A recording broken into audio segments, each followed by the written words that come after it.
what are we doing all the way in Pennsylvania? Well, we drove all the way up here today to film a very special episode of the Preacher Girl podcast. We're here in Pennsylvania at the Midwest Food Bank. My friend Aleta Serrano runs this thing, and you will be blown away by her story. Preacher Girls, it's so good to have you here today. It's me, Pastor Sharo, and we're about to find out all about the Midwest Food Bank and one preacher girl who's preaching a very unconventional message without a pulpit.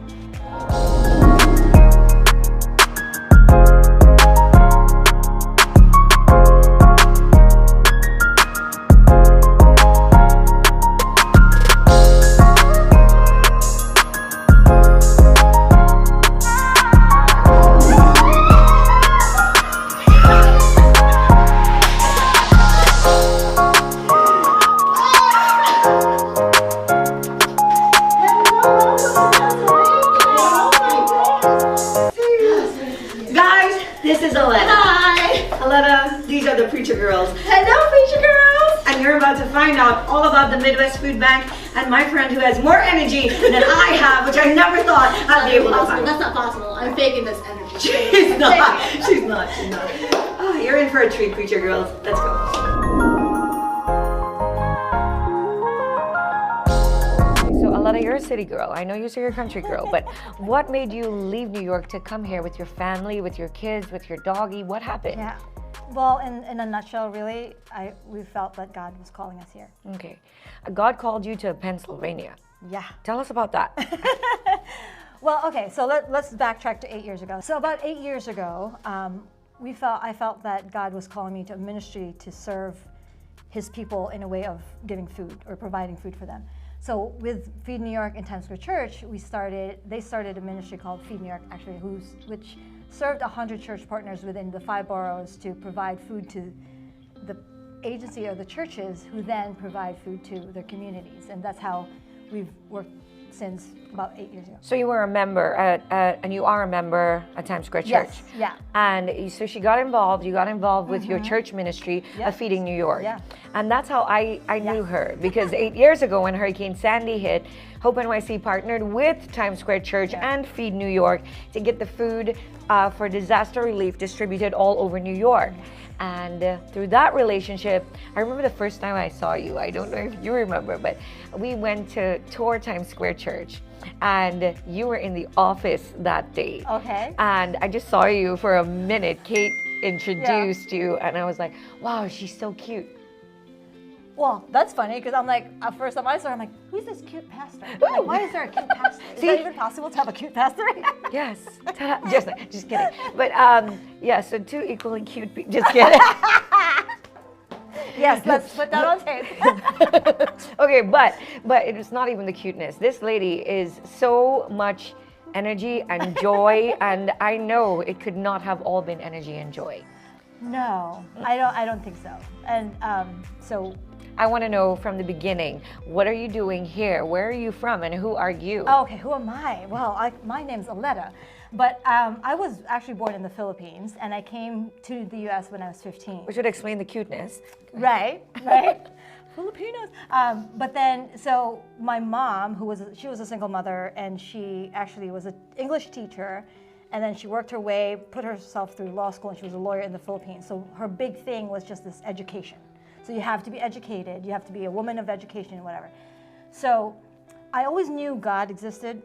I mean, after all, Philippines, it's a very big Catholic country. So I grew up in the Catholic realm, and so, but unfortunately, for some reason, when I was in high school, I started to see inconsistencies, I would say, that led me to question it, and eventually I walked away from it. So then that's when I started to realize that, I dealt, in my mind, I dealt with this God who was God of love, because we were taught God of love, but he was also this God in a distant, that was strict and needed to have his children do good things. Like, I think that was what I was taught as a child. I don't know, for some reason, that was like my thing. Like, you have to be good so that God will love you. So then, growing up, I had my own definition of good, right? So we had, in college, you're like, okay, I'm a good person if I don't cheat on a test. I'm a good person if I don't cheat on a boyfriend. Like, all these definitions was a good thing.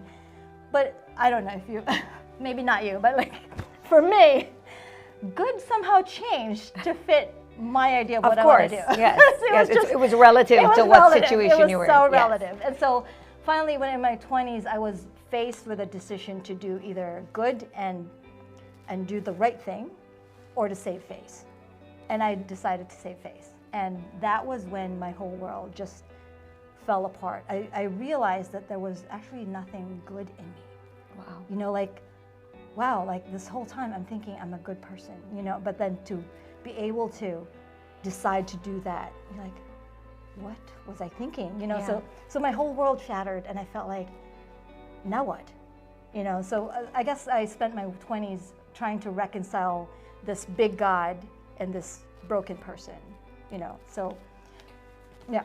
Fast forward to when you got back to where you felt like you knew God again. How did that happen? Oh, yeah, well, so I'm also very scientific and all this stuff. So I dabbled with several religion, I guess I would say. So I searched science of the mind, I did Buddhism, I did Kabbalah, and just to seek where God is, Yeah. right? And so, but then at the same time, like a friend of mine taught me about Jesus, and I'm like, all right, I know Jesus. You know, I grew up Catholic, but for some reason, he talked about Jesus like as if he knew him, like a personal Jesus. I'm like, huh, why is that? Like, why is he so close to him, like as if he's talking to him? Like, what? Do you mean you hear him? You know, so, but then I started going to Times Square Church because a friend invited me over, and so that's where I met him. I actually met God, and I felt like he was talking to me. And I don't know, at one point, I forgot where it was, but it was when I was 27, a Christmas presentation, I decided to follow him. I gave my life to God. It was just like, I felt so welcome, loved. It was just weird. And I'm pretty sure people understand what that is, but I gave my life to him, and I was crying, and I was like happy crying. Yes. And I said, you actually see me. You actually love me. You know, so I was 27 last year, you know, last year. Last year plus A couple of years. Ladies, you got to tell your friends. You got to take them to church with you. Yeah. You never know who God is going to get a hold of, because she was just, you know, somebody trying to figure out who God was. Right. A friend invites her to church, and now what God is using her to Yeah. do is changing the lives of thousands and thousands of people all over New York and all over this world. You never know. And sometimes we're afraid to tell our friends, invite our friends. It's a Christmas program. Hello. Exactly. You know, invite them, tell somebody. Sometimes we're afraid to do that, but we don't know who we're keeping from their purpose in Christ. So, you got married to Jason. Yes, I did. And you were a nurse. I was a nurse. What is going on? Well, what do you mean what was going on? Because your mom is a lawyer, and no. Well, so she wanted me to become a doctor. Right. So this is like a Filipino thing. Like, you're a doctor, engineer, or a pilot, maybe? No, lawyer. Okay. So doctor, engineer, lawyer. But I was too busy with like I had other aspirations. I was busy doing musicals, and I was doing plays. And Hold up. Skirks. Cue the music. Cue the music. You were doing musicals. You're an actress. Yes. Tell them. Okay. Well, I did. When you say you did a musical. I loved theater. I loved This singing, is why your little girl dancing. sings the way she does. Yes. Oh yeah. She's another story in herself. But yeah. I heard some of her. Okay, you know the song from The Greatest Showman? Yeah, Never Enough. Never Enough? She can sing.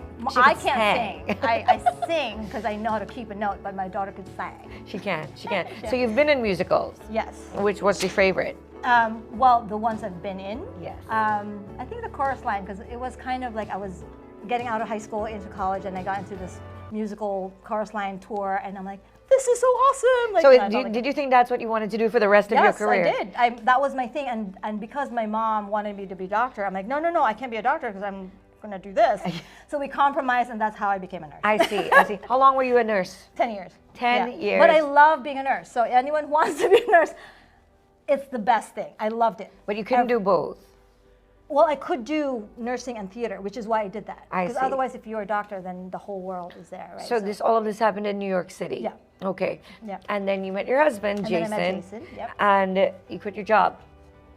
Well, after I had my child. Well, no, actually, Tell us. I quit musicals actually because I was disappointed, and there was a director that was really, really mean and actually really bad. Really? To the point where I felt violated. And so I said, I will never do that again. I won't sing, I won't dance, I won't act, nothing. So I, like, agency would call and like, nope, not doing anything. That was before I got saved. Yeah. Yeah. And then I got saved. And then God's like, well, I want you to bring all your giftings back. I'm like, no. No. Do you not realize what happened? I love Why would you that. do that? It's exactly what I've been preaching for the last 3 weeks. Yeah. That God, and well, all my life really, but Yeah. especially in the last 3 Oh, weeks, that interesting. yes, that He prepares you for what He's going to use you for Yeah. long before you were even Yeah. looking. Yeah. And so God says, bring your gifts back. How did you use it while you were a Christian? Well, so, okay, so and then I was so confused. I'm like, what am I going to do with this? You know, and I think, well, I'm going to say this, but this was the first time I heard an audible voice. I first got saved. It was like probably 3 months into being a new creation. And I was like, 3 o'clock in the morning, I'm like, what do you want from me? Because I was really, literally, I had this, out at the bottom of my pit, like this desire to do something for him with the giftings that I was trying to kill, right? So then you're trying to bury it and he's trying to pull it back. And I'm like, what do you want from me? So that was the first time that I heard an audible voice hit, and he said, tell my story. I was like, okay. Well, I didn't want to be a pastor. So the only thing I could think of was like, oh, tell your story by being a pastor. But surely enough, a week after that, the pastor, I was going to a church, a small town church in Long Island at that point. A week after that, the pastor said, can you please do the Christmas music? Okay. And God just allowed me to be able to do that. But anyway, that's how my journey's been. He's just letting me tell his story. Yes. In ways that I didn't even know I could, you know, so like telling a story in a musical or telling a story through dance and now telling his story through this. Yeah. Let's talk about the Midwest Food Bank. So this is this affiliated with Times Square Church? Is it not? No, it's a separate entity. So like I said, I was doing, we were doing the Feed New York endeavor in New York City about 8 years ago. But when I first started Feed New York, I was asking God, like, God, what about this do you want to do with it? And so he shared the story of Joseph with me. So the story of 7 years of abundance and 7 years of famine. So then I just kept that in my mind and whatever. But anyway, 5 years into it, I was like, well, if there's any truth to that story, I feel like we should probably do something, you know, be ready for something. And I felt God was calling my husband and I really. It was my husband got burdened with it as well, to do something bigger, as if he was preparing us for something that he's about to do, you know. So then we started looking for partnerships, and we found Midwest Food Bank. Wow. So, yeah. Now, I know that some of you, I know personally, so many of you want to do something like this. You have aspirations to feed the hungry, to help unwed moms, single moms, impoverished families, whatever. And you don't think that God is going to open these kinds of doors. These are big doors, and this is a big scale of things, but I'm just living proof to tell you that Yes. you never really are aware of God's full scope of plans for you. The Bible says, I have not seen, ears have not heard, neither has it entered into the hearts of man the things which God has prepared for those that love him. So Aleta's going to tell us a little bit more about the Midwest Food Bank, but we're going to go into her warehouse.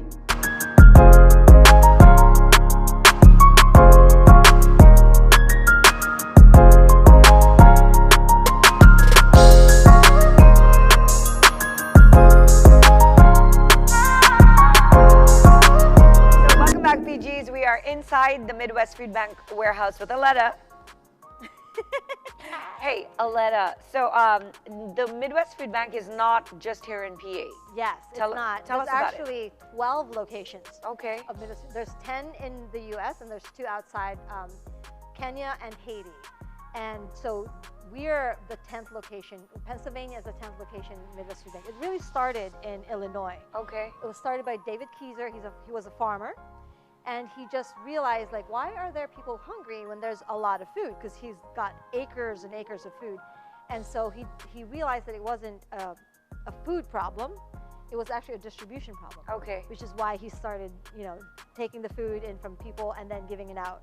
And that was the start. So your husband and yourself, Jason, and you're the ones who started the first Midwest here in Pennsylvania. Yes. Okay, so this didn't exist before you guys moved here. No. Yeah. Okay. Yeah. How does that even be? Look, this takes it from making sandwiches on a Saturday to a whole different level. This is a whole different ballgame. How do you even begin? If there's anybody thinking, first of all, how do you begin to have an organization that does as much distribution? And that's what this is, right? Yes. Yeah. So companies will send you. How does the process work? Tell us. Okay, so see, Jason and I could never do this on our own. The secret sauce to this whole organization is the volunteers. And we are truly honored to work with them. We have a full-time volunteer who manages our warehouse, a volunteer accountant, and not to mention our Hope NYC dedicated men and women who serve along Midwest Food Bank to distribute food to our agency partners. This is how Midwest Food Bank is able to do what they do. Okay, so we have Midwest Food Bank itself, not just Pennsylvania, but the national team. They already have relations with like producers, like Kellogg's or whatever. Okay. And those producers have extra. So like, let's say they can't push in the crackers. So they're like, oh, we have a truckload of crackers. We take them. And then we distribute them to our agency partners. Okay. Yeah. So we rescue food. So otherwise it would have gone to waste. Correct. Right? So especially like products like this, they can't put it on the stores anymore. We rescue the food. We say, we'll take it. And then we give it out. Right. Yeah. So those of you who've been around me for a long time, you know that during Hurricane Sandy is when the relationship between Times Square Church, Feed New York, and Hope NYC started, where we were able to send thousands and thousands of pounds of food all over the New York and the tri-state area. So where do you serve from this warehouse?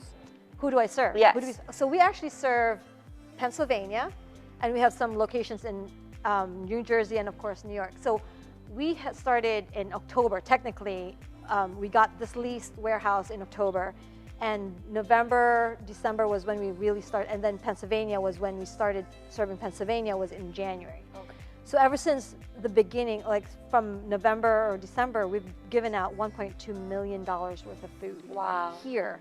And I am so floored about that. I'm like, I don't even know how much food that is. I'm like, how much is that? You know, so yeah, it's a lot. It's well, a lot. That's a lot of food. And if you've been at Hope NYC on a Thursday morning, this is where the food is coming from. Yep. And then churches come to the parking lot and we fill up their vehicles and they take it back where they distribute it to the people who need food in their congregation. That's right. That's right. What a great network that makes. And we are so grateful to have been able to partner with them all these years and to be a part of what they're doing. Now, why is it you could have chosen any avenue? I mean, Midwest Food Bank is not the only organization that provides or rescues food. Right. Why this one? Correct. Tell us about that's that. actually a really good question because we love Midwest Food Bank. The reason why Jason and I fell in love with it was because, well, for one, they're a faith-based organization. It's a private 501c3 organization and it's faith-based. And we wanted to be able to provide to agencies or even churches or feeding soup kitchens that want to speak about Christ.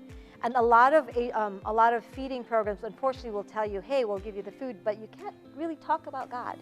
And that was something very important to us. Because, in reality, you give food, yes, to fill the bellies, but that's very temporary. We wanted to give food to the soul, right? So we want to affect people's lives. We want to change people's lives.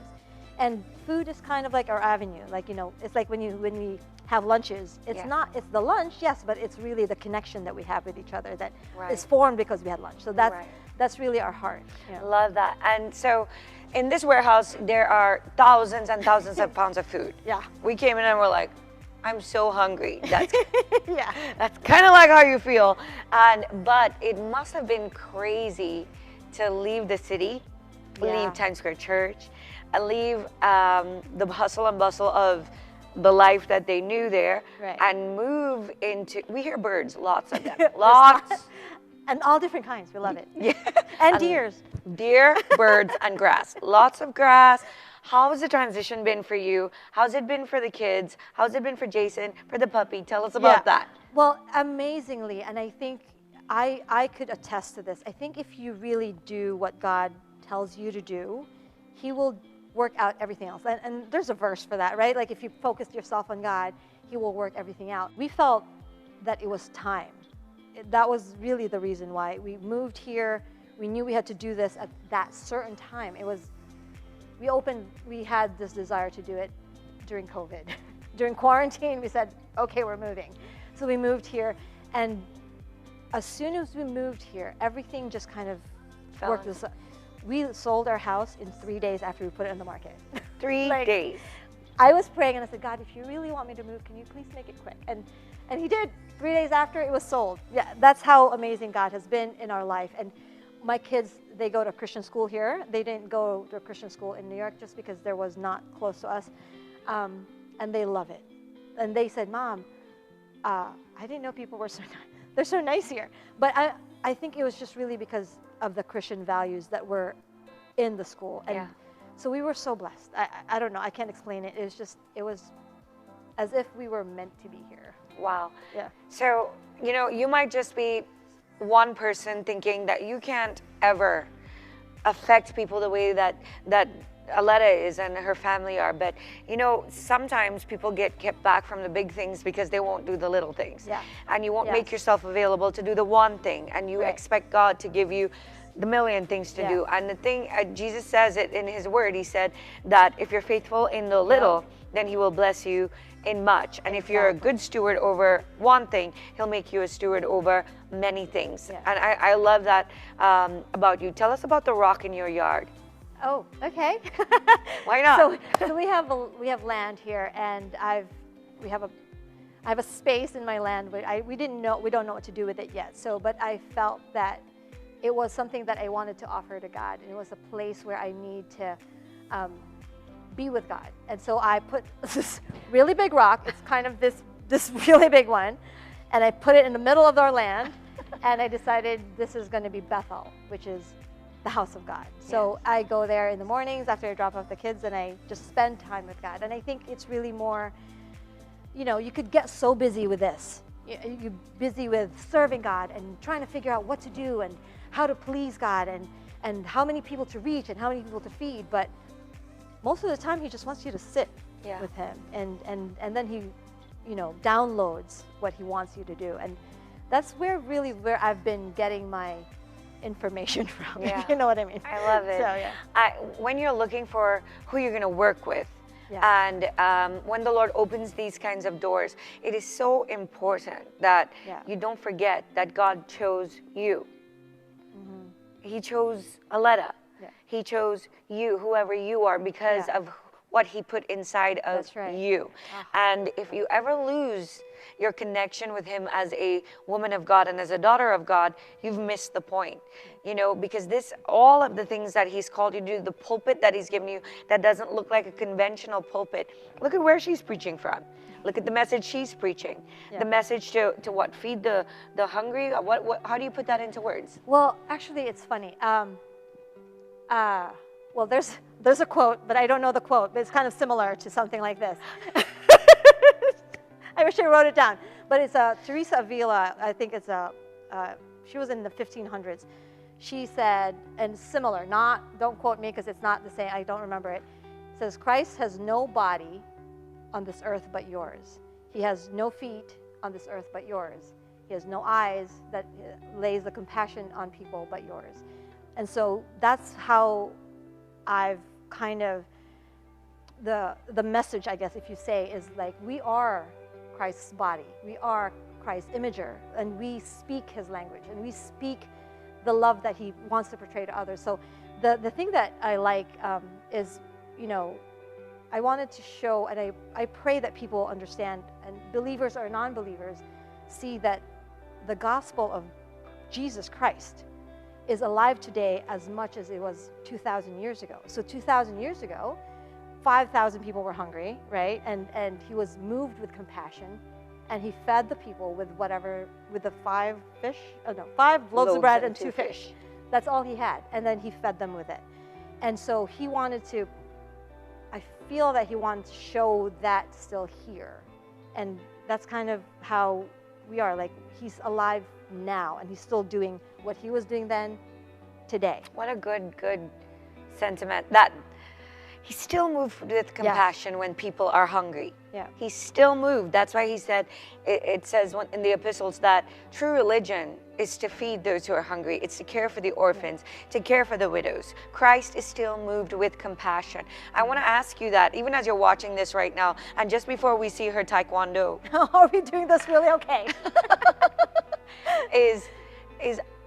Are you feeling compassion to do the things that Christ felt compassion for? I love that you brought that up, because he gave the bread and the fish to his disciples, and he said, you feed them. Right. He didn't do it himself, That's true. Even when he was here in the body, he gave it to the body. And he said, you feed them. And by extension, that's what she does. Right. Every time you pull up in my parking lot, she is a bubble of excitement. I love it. I love her energy. But you would never know that behind the tiny little girl is the hands of God doing something this incredible, along with her family and the people that she partners with. Yeah. You are a preacher girl. You are. Yay, I'm a preacher girl. I made it. She has not graduated. No, you don't graduate. Do I get a medal or something? Yes. Or a certificate? We'll talk about the medal later. Okay. But you are a preacher girl, because your pulpit is this warehouse. Yeah, it's And amazing. what is your message? Oh my gosh, my message. If you love him, feed his people. Why are you gonna be so profound for? Oh, I don't know. It was the simplest thing. No, but that's good, 'cause that's what he told that's, Simon Peter. That's really what he asked me. I'm like, do you love me? Because I love. I mean, you know the story. So I love God, like Jesus, so much. And it's like, what can I do for you? And he's like, do you love me? I'm like, yeah. He's like, well, feed my people. I'm like, okay. How? And then he gives you a whole bunch of food and he says, you feed the people. Feed the people. Man, I love it so much. Preacher girl, I know this is your heart. I know some of you, this is what you want to do. If this is not what you want to do, by the way, if your heart is not to give bread and fish, you don't have, that's not necessarily what you're called to do. Right. Everyone, you've got to find out what your pulpit looks like.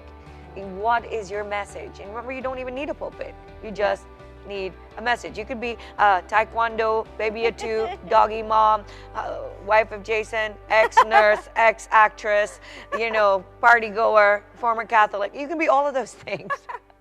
Broken. And still be a PG. And still be a PG. And Aleta, thank you so much for allowing us to come here to see. We are so proud of you. Oh, thank you. And I'm so glad to call you friend. Yay. Me too. She's my buddy. We're friends. And, we just want the Lord to just blow your mind. Yes. Because we believe that this is just the beginning of what God's going to use you to do. You get to look in the camera for the next 2 minutes. Okay. And just speak to the girls. Maybe there's some little girl somewhere like you were when you were in the Philippines, or when you first moved here and were a little bit confused, and let them know whatever the Holy Spirit puts in your heart. Okay. Well, there's so many things I wish I could download to you in my 46 years of life, but really I think I always go back to when God said to me, do you love me? And when you have this amazing love that's been downloaded to you, but when I don't love God because I love him. I love him because he loved me, right? So let that come out and let that be an expression of who you are in any way or form. I mean, it could be as easy as saying hi to a stranger on the street. Maybe that was the first smile that he's gotten for that day. I don't know. It's a very little thing. Like you said, be faithful in the little and he will give you so much. And I think I just love the little things that he does with me and allows me to do. And then this. So, yeah. So, I don't even need to conclude, but I do need to tell you that if God calls you, no one can uncall you. Yes. Before you leave, you need to subscribe to this channel. You need to click the thumbs up button. You need to go to Facebook on Preacher Girl TV and join the community. If you have a question for Aleta, please put it in the comments. She will, when she finds some time, go back there, look at it, answer your questions. And I know you do. So if you enjoyed the episode, let her know you enjoyed it. Let me know that you enjoyed it. And if you have questions about what the Midwest Food Bank is, ask her. I will be more than happy to tell you. Don't you ever forget that you don't need a pulpit. You just need a message. I love you guys. I'll see you next week. Bye.